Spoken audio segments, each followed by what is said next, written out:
নমস্কার, এস নিউজে আপনাদের স্বাগত। আপনারা ইতিমধ্যেই জেনেছেন যে পয়লা জুলাই থেকে সারা দেশে অর্থাৎ ভারতবর্ষে নতুন আইন আসতে চলেছে। ঠিক নতুন আইন নাকি আইনের কিছু পরিবর্তন নাকি রদবদল, এই বিষয় নিয়ে কথা বলবো। আমাদের সঙ্গে আছেন সুপরিচিত এবং বিশিষ্ট আইনজীবী জয়ন্ত নারায়ণ চ্যাটার্জি। স্যার, আপনাকে এস নিউজে অনেক অনেক স্বাগত। প্রথমেই জানতে চাইব, এই যে নতুন আইনের কথা বলা হচ্ছে, সেইটা কি? দেখুন, একটা কথা ঠিক যে আইনের ছাত্র হিসেবে আমি দীর্ঘ ২৬ বছর ওকালতি করছি। তারও আগে ৫ বছর ধরে ল পড়েছি। আমি নিজেও বহুবার বলেছি যে ১৮৬০ সালের ভারতীয় দণ্ডবিধি বা ১৯৭৩ সালের ফৌজদারি কার্যবিধি এগুলো যেন অনেকটা পুরনো হয়ে গিয়েছে। ভারতবর্ষের ট্র্যাজেডি হলো ভারতবর্ষে অপরাধীরা অত্যন্ত ধুরন্ধর এবং তারা একের পর এক ধুরন্ধর সব অপরাধ করে চলেছে। আর পুলিশ বা আইন রক্ষক যারা, তারা ওই পুরনো আইন নিয়ে তাদের সঙ্গে কমব্যাট করে চলেছেন। আইন প্রণেতারা তারাও অনেক সময়, এটাও আমাদের দুর্ভাগ্য যে পার্লামেন্টে যারা যাচ্ছেন তারা হয়তো আইন সম্পর্কে কতটা সচেতন নন। আইনগুলিও যেন যথেষ্ট হচ্ছে না। একের পর এক অপরাধ হয়ে চলেছে, আর তাদের প্রতিহত করবার জন্য যে আইনগুলি আসছে তা প্রয়োগ করতেও যেন অনেকটা দেরি হচ্ছে। আইনের রক্ষক যারা, তারাও যেন আইনটা ভালো করে শিখে উঠতে পারছেন না। আমরা কিন্তু বলছিলাম যে আইনের পরিবর্তন দরকার, কিন্তু আগামী পয়লা জুলাই থেকে যে ৩টে মূল আইন পরিবর্তিত হয়ে নতুন করে আসতে চলেছে, এই আইনগুলো পড়ে আমরা যেন একটু দ্বিধাগ্রস্ত। প্রথম কথা হলো একটা আপাদমস্তক পরিবর্তন। ৩টে আইনের আপাদমস্তক পরিবর্তন। শুধু আইন প্রণয়ন করলে হয় না, যারা আইনের রক্ষক বা যারা আইনটা রক্ষা করবেন, আইনের প্রয়োগ করবেন, তাদেরও আইন সম্পর্কে অবহিত হতে হয়। ভারতবর্ষে অভিযোগ কিন্তু সেটাই যে আইনের প্রয়োগ যারা করেন তারা সঠিক করেন না। অনেক সময় তারা আইন না জেনে সঠিক করেন না, আবার অনেক সময় আইন জেনে করেন না, বা অনেক সময় অন্য কোনো অভিযোগ ওঠে যে সেই কারণে আইনের রক্ষকরা আইনটা যথেষ্ট বা যথাযথ প্রয়োগ করছেন না। এই আইনগুলি পড়তে গিয়ে আমরা দেখলাম বেশ কিছু আইন নতুন এসেছে, বা যেগুলো অ্যামেন্ডমেন্টের মাধ্যমে আনা হয়েছিল ভারতীয় দণ্ডবিধিতে বা ফৌজদারি কার্যবিধিতে বা এভিডেন্স অ্যাক্টে, সেগুলো একেবারে ওই নতুন বোতলে পুরনো পানীয়ের মতো করে রাখা হয়েছে, কাট কপি পেস্ট। কিছু কিছু একেবারে নতুন করে আনা হয়েছে। আমরা চিন্তিত সেই দিকটা নিয়ে, যেখানে পুলিশের হাতে অসীম ক্ষমতা তুলে দেওয়া হয়েছে। বেশ কিছু জায়গায় আমরা দেখতে পেয়েছি যে পুলিশকে কিন্তু অত্যন্ত শক্তি তুলে দেওয়া হয়েছে। বিশেষ করে একটা কথা বলি সংক্ষিপ্ত সময়ে, ভারতবর্ষে মানবাধিকার বলে একটা কথা আছে। ভারতবাসীরা মানুষ, তাই তার একটা অধিকার আছে। অনেক লড়াই করে অভিযুক্ত যারা, তাদের হাত থেকে হ্যান্ডকাফিং, আপনারা জানেন হ্যান্ডকাফ বা কোমরে দড়ি দিয়ে নিয়ে যাওয়া, এটা কিন্তু মহামান্য সুপ্রিম কোর্ট বারণ করে দিয়েছিলেন। মনে রাখবেন, ব্রিটিশরা যা করতে পারত ভারতবাসীকে দমন করবার জন্য, সেটা কিন্তু স্বাধীন ভারতে সম্ভব নয়। কাজেই হ্যান্ডকাফিং আমরা জানতাম উঠে গিয়েছে। আইনে কিন্তু হ্যান্ডকাফিং নিয়ে আসা হয়েছে, যা কিন্তু ভয়ঙ্কর। এছাড়াও পুলিশ রিমান্ড সংক্রান্ত ব্যাপারে পুলিশের হাতে বেশ কিছু অধিকার তুলে দেওয়া হলো, যার আমরা মনে করছি মিসইউজ হতে পারে। সবচাইতে বড় কথা, যে ১৬ বছর বয়সী কোনো মেয়েকে রেপ করা বা গ্যাং রেপের ক্ষেত্রে কিন্তু 438, যেটা আমরা অ্যান্টিসিপেটরি বেলের সুবিধা পেতাম, সেই অ্যান্টিসিপেটরি বেলের সুবিধাটাও থাকছে না। দেখুন, মেয়েদের উপরে অত্যাচার হোক এটা কেউ বলছে না, কিন্তু আমাদের দেশে এত মিথ্যে অভিযোগ আসে যে 438-এর বা অ্যান্টিসিপেটরি বেল পাবার অধিকার একটা বড় অধিকার ছিল। বেশ কিছু ক্ষেত্রে সেই অধিকারে উঠে গেল। আমার কথা হচ্ছে, আইনের পরিবর্তন অনেক সময় আমরা চেয়েছি, বলবো বেশিরভাগ সময় চেয়েছি। আইনের পরিবর্তন হয়েছে, সে নিয়ে কিছু বলার নেই, কিন্তু নির্দিষ্ট একটি দিন থেকে, যে পয়লা জুলাই থেকে পুরনো আইনগুলি বাতিল, নতুন আইন এলো, এটা কিন্তু খুব কঠিন ব্যাপার হয়ে যাচ্ছে সাধারণ মানুষের জন্য। বিষয়টা আইনজীবীর বা পুলিশের নয়, বিষয়টা হচ্ছে সাধারণ মানুষের। দেখতে হবে সাধারণ মানুষ সুরাহা পাচ্ছেন তো, তাঁরা থানায় গেলে অভিযোগ করতে অথবা অভিযুক্ত হয়ে তাঁরা আইনগত আইন মোতাবেক সুরাহা পাবেন তো, এই প্রশ্নগুলো কিন্তু থেকে যাচ্ছে। দেখতে হবে আগামী দিন কি আসে। তবে বেশ কয়েকটা জায়গায় আমরা দেখলাম আইনটাকে যেন অনেকটা পুলিশ ফ্রেন্ডলি করে দেওয়া হলো, এই জায়গায় কিন্তু আমাদের আপত্তি রয়েছে। দ্বিতীয়ত যে প্রশ্নটা, এই আইন পাশ করার সময় যেটা মূলত বলা হচ্ছিল, প্রথমত ১৬০ বছরের ব্রিটিশ আমলরা তারা ভারতীয়দের যেভাবে ট্রিট করতেন তাদের সেই এই নতুন আইনে তাদের অনেকটা সুরাহা হবে এটা বলছেন। দ্বিতীয়ত আজকের ক্রাইম যেগুলো হচ্ছে সেখানে সোশ্যাল মিডিয়ার একটা বিশাল বড় ভূমিকা থেকে যাচ্ছে, সেটা ইনক্লুড করার প্রয়োজন ছিল।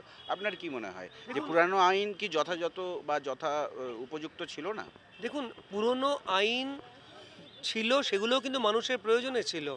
২০২৪ সালের ৩০শে জুন অবধি তো আমরা ওই পুরনো আইন নিয়ে কমব্যাট করেছি। আমি বলছি না পুরনো আইনের পরিবর্তন, পরিবর্ধন, পরিমার্জন প্রয়োজন ছিল না। আমি তো বলছি ছিল।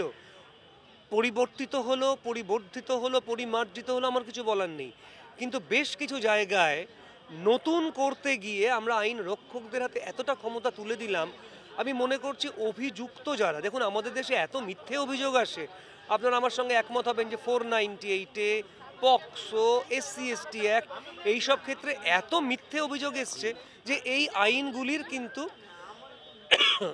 এই মিথ্যে অভিযোগ করা হচ্ছে, এটা নিয়ে কোনো সন্দেহ নেই।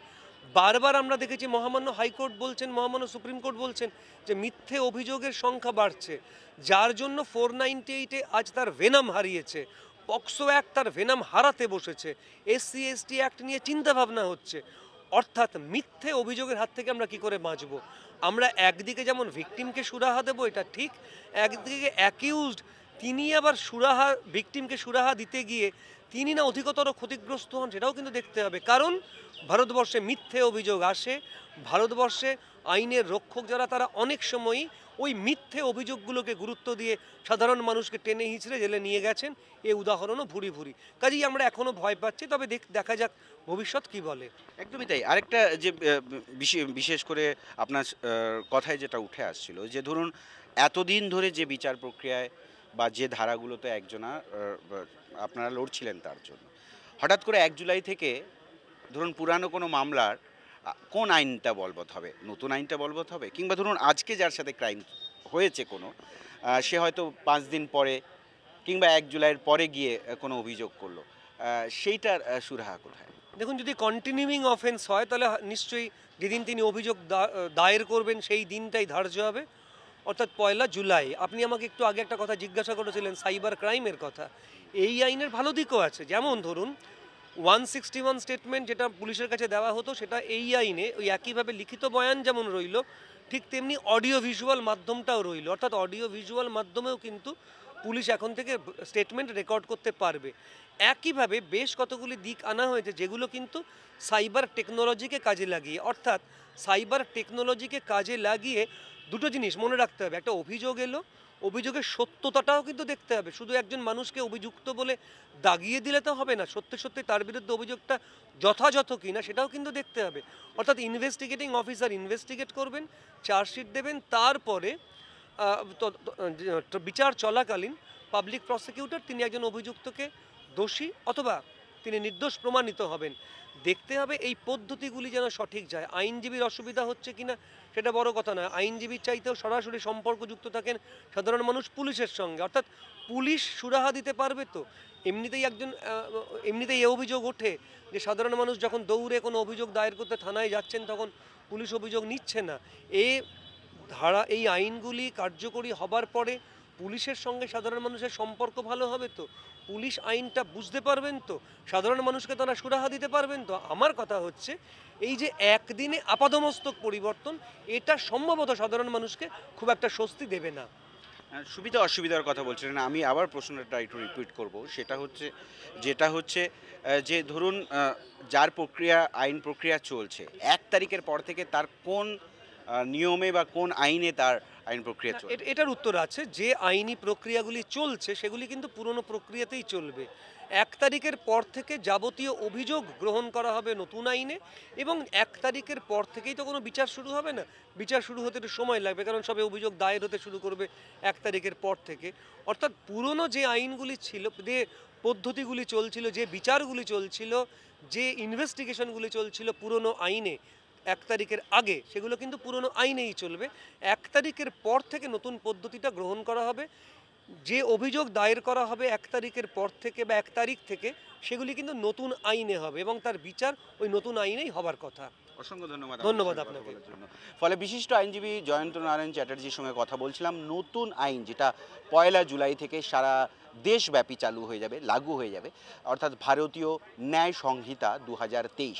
বলা হচ্ছে যে 160 বছরের পুরানো আইন এতদিন ধরে ভারতবর্ষে চলছিল, সেইটাকে বাতিল করা হলো। তার মধ্যে নতুন আইনের পরিবর্তন হলো, রদবদল হলো। তার ভালো দিক কী, তার খারাপ দিক কী, তাতে আইনজীবীদের কতটা সুবিধা অসুবিধা হবে, তাতে পুলিশ প্রশাসনের কতটা সুবিধা অসুবিধা হবে, এবং আখিরে সাধারণ মানুষকে কোন কোন সমস্যা ফেস করতে হবে কিংবা সুরাহা হবে, সেটাই মূলত আমরা আইনজীবীর কাছে জানার চেষ্টা করলাম। দেখতে থাকুন এস নিউজ। ক্যামেরায় চিরঞ্জিতের সঙ্গে মুজিবের রিপোর্ট।